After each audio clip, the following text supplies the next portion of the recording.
उफ, क्या मुसीबत है। मैं ऑफिस जाने के लिए बिल्कुल रेडी खड़ा था जब मैंने गेट से कनक की गाड़ी अंदर आते हुए देखी और उसे देखते ही मैं उलझन का शिकार हुआ था। बल्कि कनक का यहाँ आना मुझे बिल्कुल भी पसंद नहीं आया था। मैं नीचे लॉन्ज में जाने का इरादा छोड़कर वहीं कंप्यूटर टेबल के सामने विराजमान हो गया था।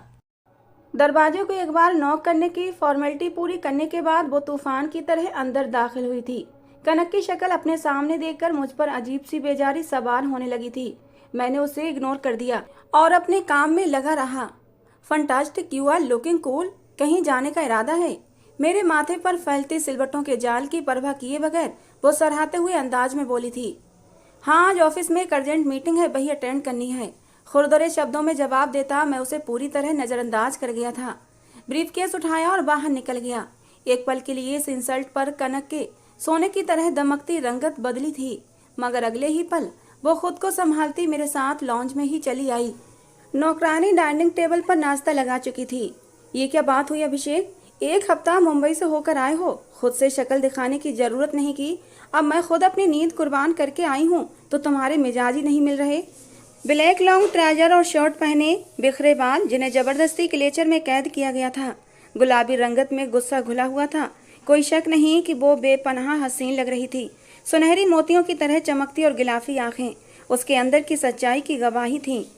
कोई शक नहीं था कि वो बेहद हसीन थी।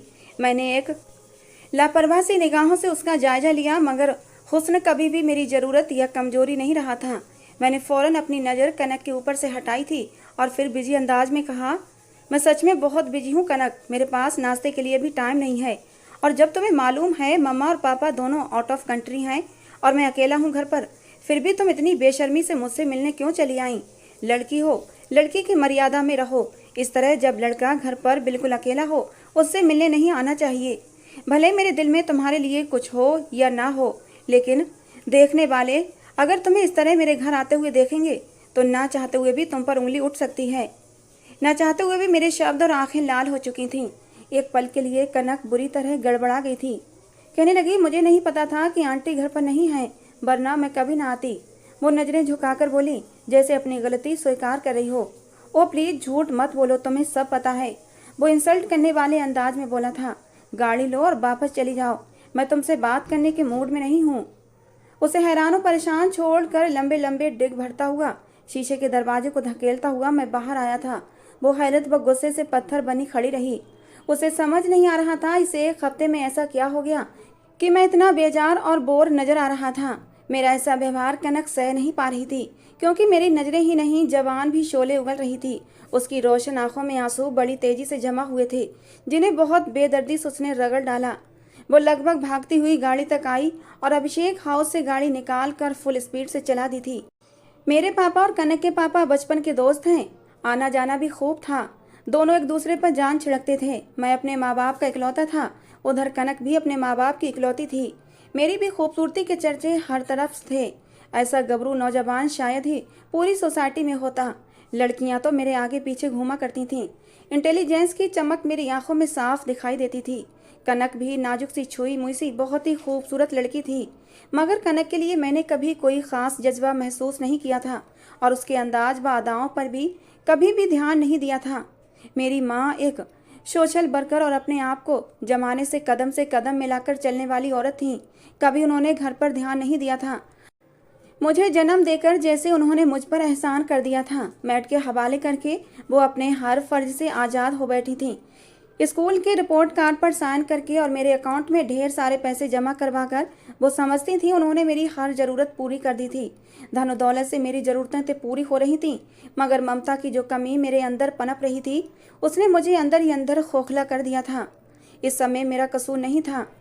ममता की प्यास का एहसास जो मेरे मन में समाया तो लड़कपन से सफ़र करता जवानी की दहलीज पर कदम रखने तक मेरे अंदर बहुत मजबूती से पंजे गाड़ चुका था। मुझे हाई सोसाइटी के बनावटी खोल चेहरों पर सजाए घर की फिक्र से आज़ाद बेमकसद जिंदगी की तरफ भागती, दिखावे की जंग लड़ती, चेहरे के हर एहसास को मेकअप के पीछे छुपाने वाली औरतों से अजीब सी नफरत और बेजारी महसूस होने लगी थी। इसीलिए मैं कनक से दूर रहता था। वो भी तो हमारी ही सोसाइटी की थी और मुझे अपनी सोसाइटी की लड़कियों से सख्त चिढ़ थी। कनक मेरे आगे पीछे घूमती, मुझे एहसास था वो मुझसे मोहब्बत करती है, लेकिन मैंने कभी उसे अपने जीवन साथी के रूप में नहीं देखा था। मुझे ऐसी लड़कियां पसंद ही नहीं थीं। और जब मेरे पापा ने कनक का नाम मेरे सामने रखा कि कनक तुम्हें कैसी लगती है, तो मैं बस उन्हें देखता रह गया था। पापा कहने लगे, कनक बहुत अच्छी लड़की है, जीवन साथी के रूप में तुम्हारी जिंदगी को स्वर्ग बना देगी। लेकिन मेरे अंदर जो प्यास बैठ गई थी वो किसी तरह बुझती नहीं थी। कनक का नाम सुनते ही फिर से मुझे अपने घर में एक छोटा अभिषेक किसी कोने में दुबका पड़ा दिखाई दे रहा था, जो माँ की ममता और प्यार के लिए तरस रहा था। मैं अपने बच्चों को माँ की ममता देना चाहता था, दिखावे की जिंदगी नहीं। जो खालीपन मेरे अंदर बैठ गया था वो मैंने अपनी औलाद को विरासत में बनते नहीं देखना चाहता था। कनक इसी माहौल की पली हुई थी। उसे शादी का मतलब था। कहानी एक बार फिर दोहराई जाने वाली थी। कनक ऐसी ही थी, लिहाज, शर्म, हया, मासूमियत जैसे प्यारे से जज्बात से अनजान, दिखावे और पैसे की दौड़ में भागता हुआ एक किरदार। वो किसी तरह भी मेरे पर्दे और मेरे ख्यालों की सोच पर पूरी नहीं उतरती थी। मैंने हमेशा लजाई, शर्माई और मोम की गुड़िया जैसी लड़की को अपने ख्वाबों में कैनवस पर उतारा था, जो उस शोबिज और दिखावे से साफ थी, जिसका पहला ध्यान बदलते फैशन या स्टॉक एक्सचेंज के रेट्स की तरफ न हो, बल्कि ऐसी औरत जो अपने पति और बच्चे की फिक्र में परेशान रहती है। ऐसी औरत की तस्वीर मुझे सुकून से रहने में मदद देती थी। और इसीलिए जब पापा ने मुझसे कनक के बारे में पूछा तो मैंने बिना सोचे समझे इनकार कर दिया। पापा हैरान हुए थे। कहने लगे, कनक में आखिर क्या कमी है? देखी भाली बच्ची है, खूबसूरती में भी किसी से कम नहीं है, पढ़ी लिखी भी है, तुम्हें और क्या चाहिए?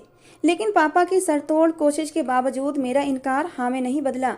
बरसों की दोस्ती, बिजनेस टर्म्स और कनक के जज्बात कुछ भी मेरे लिए अहम नहीं थे। कनक मेरे बचपन की दोस्त जरूर थी, लेकिन जीवन संगनी के रूप में मैंने उसे कभी नहीं देखा था। लेकिन शादी से इनकार के बाद इस दोस्ती का भी कोई मतलब नहीं था। कनक मुझसे एक दिन मिलने आई थी, आंखों में आंसू भरे हुए थे। लेकिन इससे पहले कनक कुछ बात करती, मैं उसे नज़रअंदाज करता हुआ बाहर चला गया था। मैं और कनक सामना नहीं करना चाहता था, इसलिए मैंने कनक से दूर रहने के एक हफ्ते के लिए मुंबई जाने का बहाना कर दिया। और जब एक हफ्ते बाद वापस आया तो कनक फिर से मेरे सामने थी।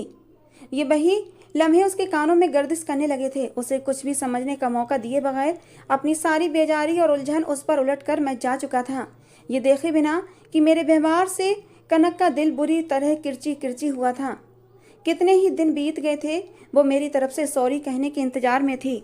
शायद कि मैं अपने गैर अखलाकी रवैये पर कुछ शर्मिंदा हो जाऊं, मगर इंतजार ही रहा। जब कनक के पापा ने उसे मेरे साथ जोड़ने का मशवरा दिया था तो कनक के दिल में जुगनू से चमक उठे थे।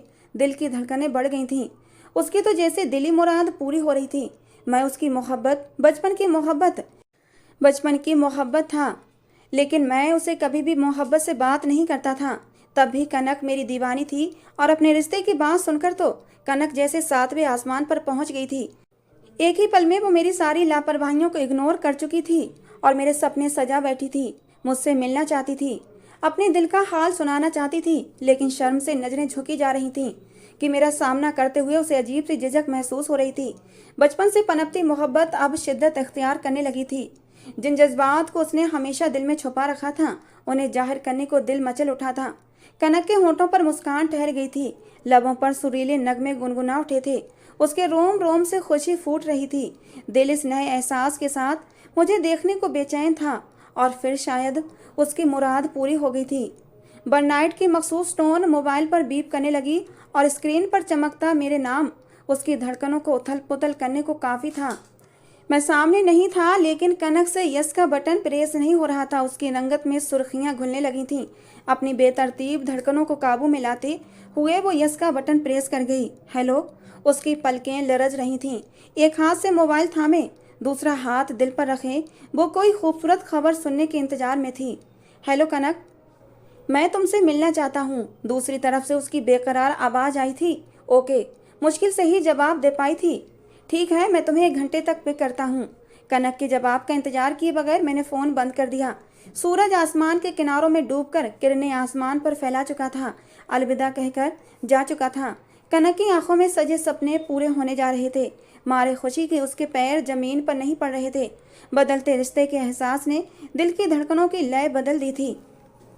वो बहुत ही दिल से तैयार हुई थी। ब्लैक और ग्रीन कॉम्बिनेशन का ट्राउजर और शर्ट पहनकर नेचुरल मेकअप और लाइट ज्वेलरी समेत वो बहुत अच्छी और खूबसूरत लग रही थी। ठीक 1 घंटे बाद गिरे क्रोला खन्ना पैलेस के गेट के सामने आई थी। हाई हील पर फिसलते अपने बांकपन से भरे कदमों को संभालती वो जल्दी से गेट तक पहुंची। ब्लैक टू पीस पहने पागल कर देने वाला शख्स फ्रंट डोर खोले उसके इंतजार में था। चोर निगाहों से उसे देखती वो फ्रंट सीट पर टिक गई थी, मगर मैंने भूले से भी एक निगाह भी उस परी जैसी लड़की पर डालना गवारा नहीं किया था। बहुत ही जज्बे में डूबी कनक, उसे तीखी अदाओं की खबर ही नहीं हुई थी। पलकों की लर्जिश संभालती तो होठों की कपकपाहट परेशान कर देती, मगर गाड़ी में बैठा मैं इस मासूम सी लड़की के वजूद में हलचल से बिल्कुल बेखबर था। उतरो, मेरी आवाज़ ने उसको चौंका दिया। वो कुछ उधेड़ बुन में सोचते हुए गाड़ी से उतरी थी। अंधेरे ने हर चीज को अपनी लपेटे में ले रखा था। शाम के बढ़ते साए रात से मिलन में मगन थे। पौधे और पेड़ यूं खामोश खड़े थे जैसे जिंदगी से नाता तोड़ चुके हों। ये एक लंबी तारकोल की सड़क थी जहां ट्रैफिक न होने के बराबर था। दोनों तरफ ऊंचे ऊंचे पेड़ों की राजधानी थी। वो उस जगह आने का मतलब समझ नहीं पाई थी, मगर फिर भी मेरे पीछे हो ली। तुम्हें मेरे साथ यहाँ पर डर नहीं लग रहा? कनक अभी यही सोच रही थी कि आखिर मैंने इस जगह का चुनाव क्यों किया था, कि मेरे सवाल ने उसे और भी हैरान कर दिया। क्या मतलब? मैं तुमसे क्यों डरूं? उसकी बड़ी बड़ी आंखें हैरत से फैली थीं, जिनमें एक के बाद एक कई सवाल उमड़ आए थे। तुम्हारी जगह अगर कोई और मिडिल क्लास लड़की होती तो रात को तो क्या, दिन में भी तन्हा मेरे साथ आने को राजी न होती। मैं अजीब से अंदाज में बोला था। एक पल में ही जिल्लत के एहसास ने उस लड़की को सुर्ख कर डाला था। तुम मुझे यहाँ दूसरों के साथ कंपेयर करने के लिए लाए हो? तुम मुझे क्या जताना चाहते हो? वो उलझकर बोली।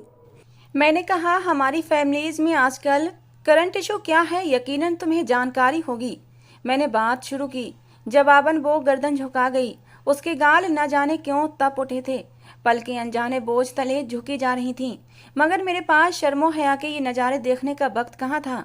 मैंने कहा, मैं ये शादी नहीं करना चाहता। मैंने बड़े सुकून से उसके नाजुक जज्बों को अपने शब्दों की सख्ती से कुचला था। What are you serious? उसे जैसे 400 वाल्ट का करंट लगा था। इसमें मजाक की कोई बात नहीं कनक। मैंने जीवन साथी के रूप में तुम्हें कभी नहीं देखा, कभी नहीं सोचा। मेरे दिमाग में मेरे जीवन साथी का जो खाका है तुम उसके आसपास भी नहीं हो। अपनी बात कहकर मैं नजरें चुरा गया था। वो मेरे सामने आकर खड़ी हो गई। चेहरे पर हैरत के भाव उभर आए थे। उसे मेरे इनकार की वजह समझ नहीं आई थी, या उसे मेरे इनकार पर विश्वास नहीं हो रहा था। फिर भी उसने उम्मीद की डोर थामे रखी थी। कहने लगी, मैं खुद को तुम्हारी मर्जी के अनुसार ढाल लूंगी अभिषेक। निगाहों में उम्मीद की जुगनू चमक रहे थे। उसकी पलकों की कंपन बड़ी थी। उसके कदमों ने बैलेंस बनाए रखने से इनकार कर दिया था। वो खामोशी से एक तरफ रखी बेंच पर बैठ गई। पापा नहीं मान रहे कनक। वो हर सूरत में तुम्हें ही बहू बनाना चाहते हैं, मगर मुझे ये रिश्ता मंजूर नहीं। तुम इनकार कर दोगी तो पापा कुछ भी स्ट्रेस मुझे नहीं दे पाएंगे।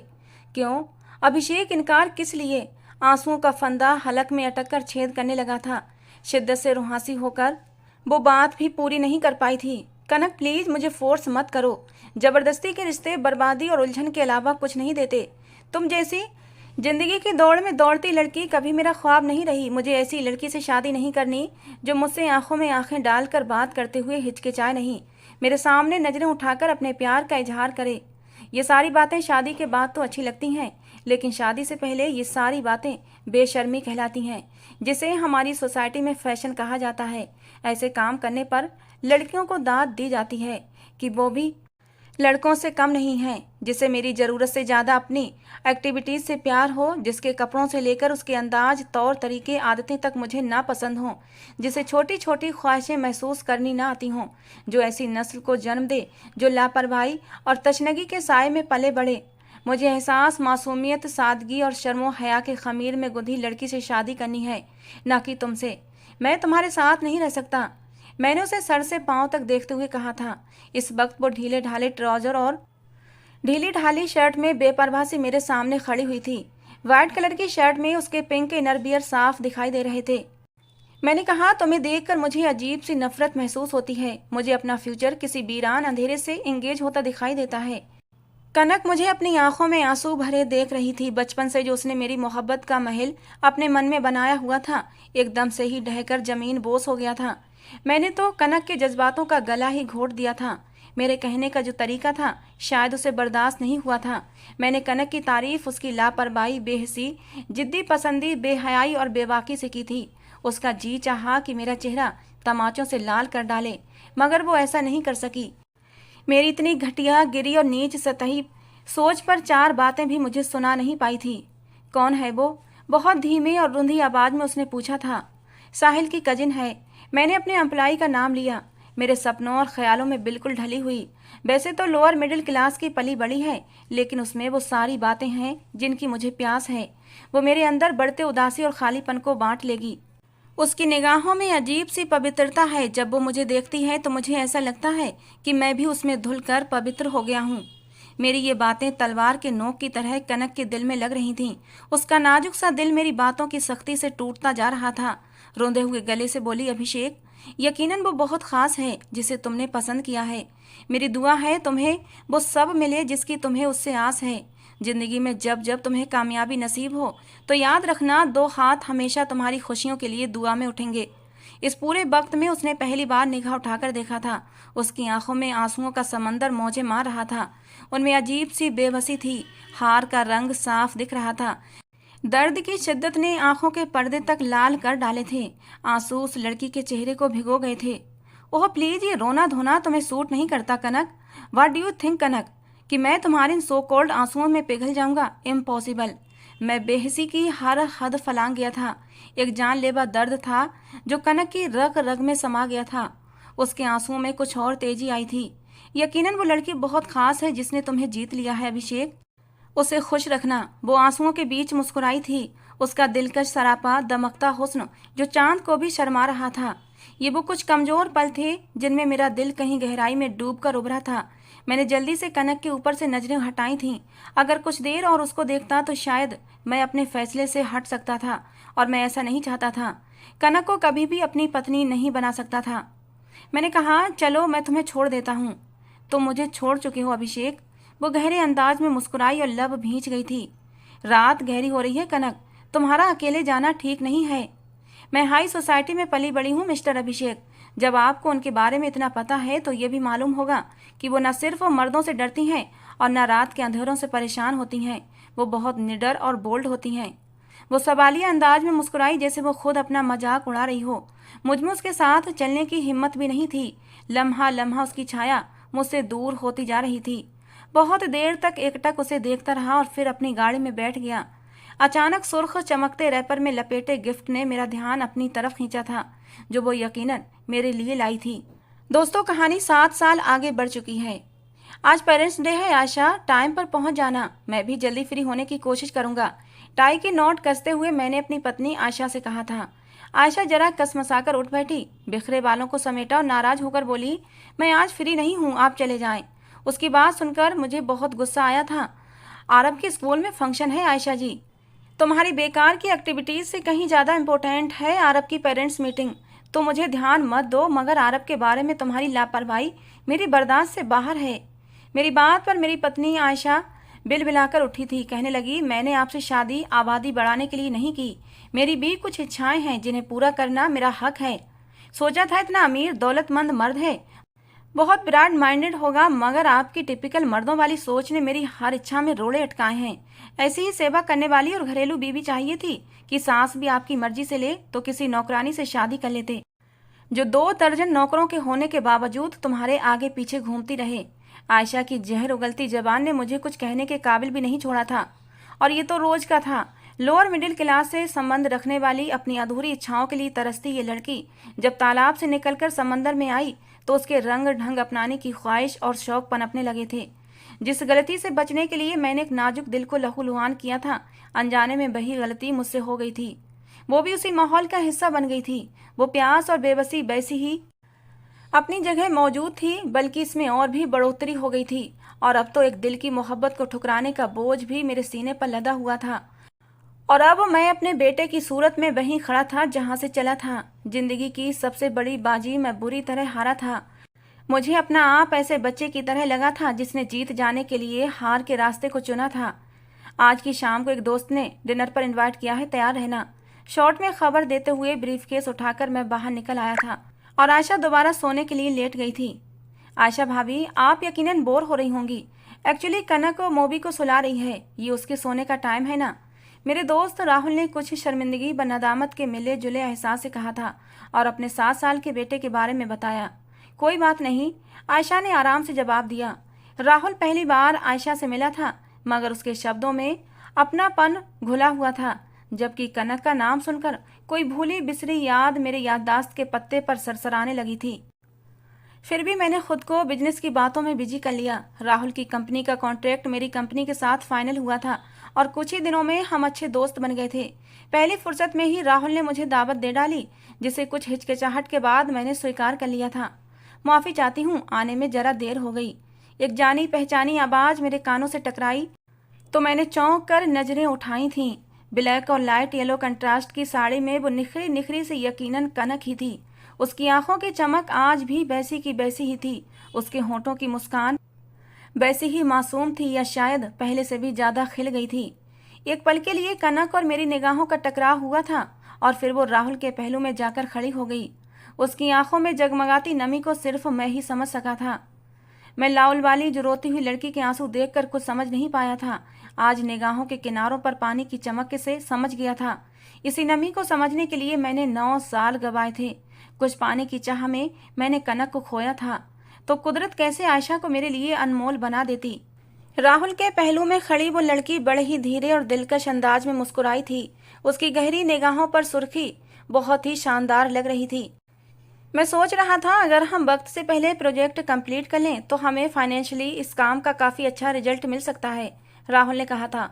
ओह प्लीज़ राहुल, अब आप इस फैमिली डिनर में बिजनेस को मत घसीट लाइएगा। कनक ने जल्दी से टॉपिक शुरू होने से पहले ही ख़त्म करवा दिया था। जो हुक्म मैडम, राहुल ने कहा। उसकी आंखों में कनक के लिए मोहब्बत के दिए जगमगा रहे थे। साफ महसूस हो रहा था कि राहुल कनक से कितनी मोहब्बत करता है। राहुल कहने लगा, अभिषेक, कनक एक्सपोर्ट से MBA कर चुकी है, मगर फैमिली टाइम के दौरान बिजनेस की बात हरगिज बर्दाश्त नहीं करती। मोबी की पैदाइश से पहले मेरे साथ ऑफिस भी आती थी, मगर मोबी की पैदाइश के बाद कनक ने सारा ध्यान सिर्फ और सिर्फ घर और मोबी पर लगा दिया है। सच पूछो तो मुझे ये सब अच्छा लगा। कनक यकीनन एक आइडियल पत्नी है। इसका मतलब ये है आप जोरू के गुलाम हैं, आयशा ने मुस्कुराकर कहा। बिल्कुल ठीक कहा भाभी, राहुल ने फिर कनक को चिढ़ाया जो उसे आंखें दिखा रही थी। आप बहुत खूबसूरत हैं आयशा, यकीनन अभिषेक जैसे इंसान को आप सूट करती हैं। खाने के बीच कनक ने उसकी तारीफ की। मेरा निवाला निगलना मुश्किल हो गया था। मुझे लगा वो हल्की सी चोट कर रही है, मगर उसके शब्दों में सादगी और सच्चाई के अलावा कुछ नहीं था। खाना बहुत टेस्टी है राहुल। खाने की तारीफ मुझसे नहीं, कनक से करो अभिषेक। शादी के बाद से किचन इन्हीं के हवाले है। पहले दिन ही कनक को बताया कि मुझे तुम्हारे हाथ के खाने ही खाने हैं। तब से कनक ने ये जिम्मेदारी खुशी खुशी उठा ली है। उसने मेरी ख्वाहिश का बहुत मान किया है। इस बात में कोई शक नहीं कि कनक के हाथ में बहुत स्वाद है। राहुल उसकी तारीफ करता जा रहा था और अपने पति की तारीफ पर कनक सुर्ख पड़ती जा रही थी। मुझे याद आया जब आखिरी बार वो मुझसे मिली थी तो मेरे देखने पर यूं ही गुलाबी पड़ गई थी। उसकी निगाहें यूं ही झुकी हुई थीं। आप कॉफ़ी पियेंगे? उसने अपनी तारीफ से घबराकर पूछा था। यस श्योर, मैंने जवाब दिया था। पता नहीं क्यों डिनर के बाद भी मैं उस घर से उठने को तैयार नहीं था। उसके साथ और पल बिताना चाहता था। जी चाहता था ये लम्हे यहीं पर रुक जाएं। कनक और राहुल के घर में एक अजीब सा सुकून था जिसकी कभी मैंने तमन्ना की थी। आ जाओ आयशा, तुम यहाँ मर्दों के बीच बैठकर बोर हो जाओगी, वो मुस्कुराते हुए बोली तो आयशा उसके साथ किचन में चली गई। उफ, कितना बोर डिनर था। ये औरत कितनी खूबसूरत है, मगर हद से ज्यादा बेवकूफ़। आपको पता है, मुझे बता रही थी कि अपने पति के सारे काम वो अपने हाथों से करती है और कुकिंग भी खुद करती है। पार्टीज वगैरह का शौक नहीं, कोई सोशल वर्क, कोई एक्टिविटीज या बिजनेस नहीं, ज्यादातर घर पर ही रहती है। ऑक्सफोर्ड से MBA किया है, मगर कहती है बिजनेस से ज्यादा फैमिली पर ध्यान देना अच्छा लगता है। अपर क्लास की पहली औरत है जो फैमिली बनाने के चक्कर में परेशान है। बिना रुके आयशा बोलती जा रही थी। उसके करीब कनक सबसे बेवकूफ़ लड़की थी जो मिडिल क्लास औरतों की तरह पति और बच्चों के बीच घनचक्कर बनी हुई थी। मैंने घर पहुंचते ही स्टडी का रुख किया था, जबकि आयशा थकने का शोर मचाती हुई सोने जा चुकी थी। 9 साल पुराना वो तोहफा जब कनक अपने जज्बातों का तूफान लिए उस दिन मुझसे मिलने आई थी और मुझे पता नहीं था कि मैं उसके मुंह पर शादी के लिए इनकार करके उसका दिल तोड़ दूंगा। वो कितने अरमानों से उस दिन मेरे लिए तोहफा लेकर आई थी, लेकिन मैंने उसे यूं ही कैबिनेट में डालकर लापरवाही से फेंक दिया था। आज उसे खोलकर देखा। उस तोहफे से मुझे कनक की खुशबू आ रही थी। मैं खुद को तुम्हारी पसंद के अनुसार ढाल लूंगी अभिषेक, उसकी सरगोशी मेरे कान के करीब गूंजी थी। मेरे दिल में दर्द की एक शदीद लहर उठी थी। आज कनक को अपनी पसंद के रूप में देखकर न जाने क्यों मैं अंदर से खाली होता जा रहा था। उस कुदरत ने अच्छा आईना दिखाया था मुझे, जिसके पीछे मैं भागता रहा। वो दीवाने का ख्वाब था और जिसे ठुकराकर उदासी और अकेलेपन का मैंने खुद को मुकद्दर बनाया था। यह हकीकत थी। किसी ने मेरा दिल मुट्ठी में लेकर जैसे निचोड़ दिया था। कनक की निगाहों की चमक ने मुझे घायल कर डाला था। शर्मिंदगी का एहसास था जो मेरे दिल में बढ़ता ही जा रहा था। दर्द का कोई सफ़र था जो लंबे से लंबा होता जा रहा था। मैंने लरजते कांपते हाथों से वो सुर्ख रैपर खोला था। अंदर मेरा ही किलोन था जो उस पेपर पर जगमगा रहा था। उसमें कुछ लिखा हुआ था और उस चिट्ठी में मैं अपना आप देख रहा था जिसने उस लिखावट को धुंधला कर दिया था। फिर धुंधलाई आंखों से मैंने अल्फाजों को पढ़ना शुरू किया था। बेहिस हैं यहाँ लोग, वफा सोच कर करना, हम जैसे वफादारों से खफा सोच कर करना। बिछड़ कर आए दोस्त, ये इश्क के सजदे हैं कजा सोच कर करना। वो आखिरी लम्हे का पूरा मंजर कनक समेत मेरे दिमाग के पर्दे पर घूम गया था। मैंने दर्द से आंखें मूंद ली थीं, लेकिन बंद आंखों से भी मैं देख सकता था वही भीगी आंखें और गुलाबी चेहरा। कनक अब मेरे दिल की धड़कनों में बसती थी, लेकिन मेरी पहुंच से बहुत दूर थी। दोस्तों, आज की हमारी ये कहानी आप लोगों को कैसी लगी ज़रूर बताना। पसंद आई हो तो प्लीज़ लाइक करना। रोज़ एक नई कहानी सुनने के लिए हमारे चैनल को भी सब्सक्राइब करना। कहानी को पूरा अंत तक सुनने के लिए आप लोगों का बहुत बहुत धन्यवाद दोस्तों।